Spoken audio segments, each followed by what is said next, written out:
what's up mga kamani magnet? Alamin natin ang mga kamalasang dapat nating iwasan para hindi maubos ang pera mo. Ang pagkasaid at pagkaubos ay magiging problema.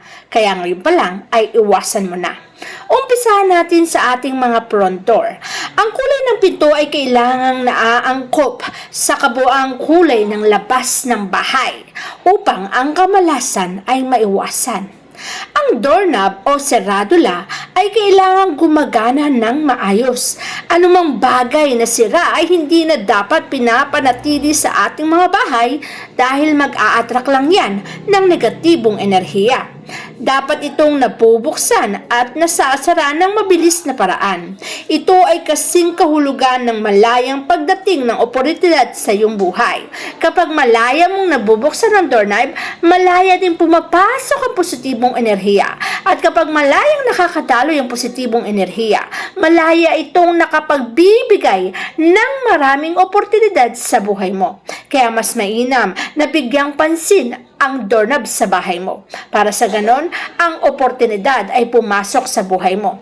Pagdating naman sa dami ng pintuan, alam mo bang maganda yan? Pero, pakatandaan mo na kapag ang mga pintuan na yan ay magkakatapat na, abay, hindi na rin maganda yan. Ang bahay na maraming pintuan ay nangangahulugan ng pagdating ng maraming oportunidad. Ngunit, may posibilidad na magkaroon ng kalituhan sa pagpili ng pintong ito. Upang maituon ang atensyon sa kung anong pinto ang dapat na maging pangunahing lagusan, maaari itong pinturahan ng ibang kulay. Maglagay din ng ilaw at mga bagay na nagpapasok ng positibong enerhiya sa ating mga pintuan. Halaman na talagang mga masaswerte naman. Bigyan din ng pangunahing lagusan. Ibig sabihin, kung saan ang main door nyo, bigyan diin nyo at lagyan mo ng pangpaswerteng halaman para lalong swertihin ang iyong buhay. Windows o bintana. Kailangan malaki, maluwang ang ating mga bintana. Ngunit hindi lapis sapagkat ang anumang bagay na lapis ay hindi na maganda. Sapagkat maaari din ito makaapekto sa ating mga pintuan. Ang bintana kasi ay humahatak ng positive chi tulad ng pintuan. Ang ideal o dapat mong gawin sa iyong bintana ay hindi hihigit sa 3. Dahil kapag sobrang dami, hindi na ito maganda. Nagpapasok na ng negatibong enerhiya. Hindi ito nararapat na ilagay sa posisyon na nakaharap sa harapang pinto. Ang bintana at pintuan na magkaharap ay hindi dapat sapagkat pagpasok ng positibong chi ay agaran din itong lalabas sa iyong bintana. Kaya hindi magandang pinagtatapat ang bintana at ang pintuan. Huwag ding maglagay ng mga upuan o kama sa posisyon na patalikod sa pinto.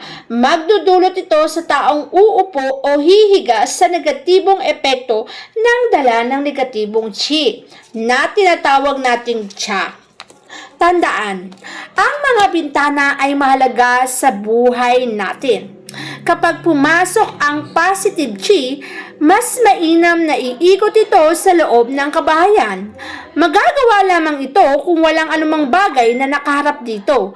Para sa ganon, ang blessing ay pumasok din sa ating mga bahay. Stairs o hagdanan. Hindi ito dapat puwesto na katapat ng harapang pintuan. Ang positibong chi na nasa loob ng bahay ay maaaring bumaba sa hagdanan at tuluyang lumabas sa ating bahay o sa katapat nitong pintuan. Kasing kahulugan ito ng paglabas sa pagkawala ng mga oportunidad na may kaugnayan sa pananalapi. Imbes na oportunidad na, magiging 0 pa. Ang hagdan na hindi man nakatapat ngunit sobrang lapit din sa harapang pintuan ay lilikha rin ng negatibong epekto sa kalusugan ng ating pamilya. Sino mang nakatira sa iyong tahanan ay maaaring magkaroon ng karamdaman. Karaniwang nagiging epekto nito ay sa puso na nahati ang kanilang kamalayan.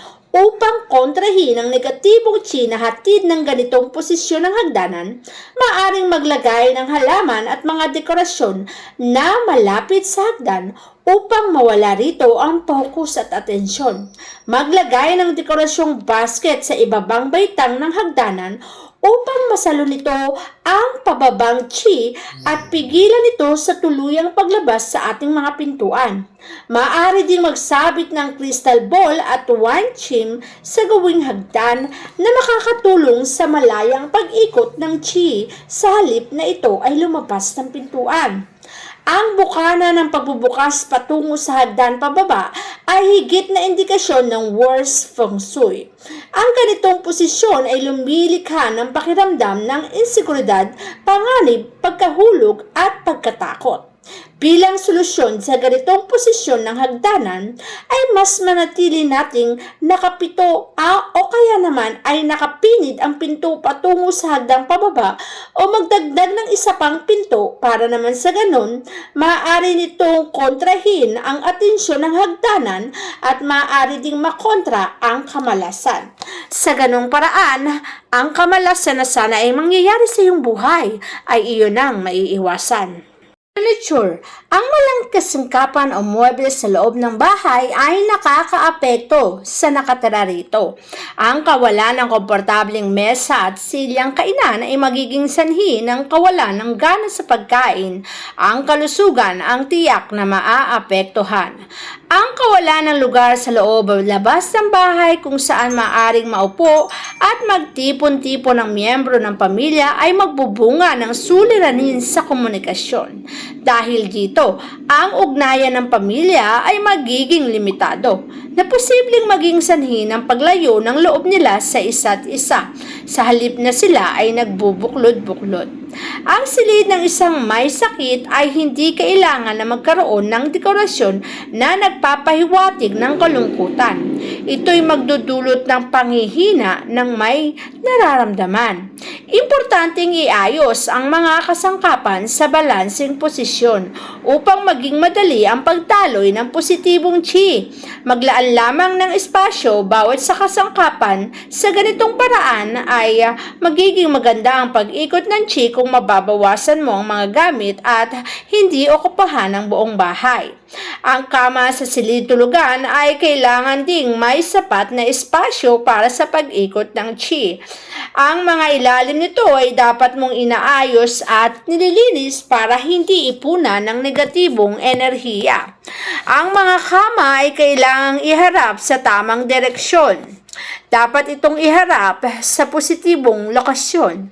Ang direksyon ay nakakaapekto sa pakikipag-ugnayan natin sa ating pang-araw-araw na buhay.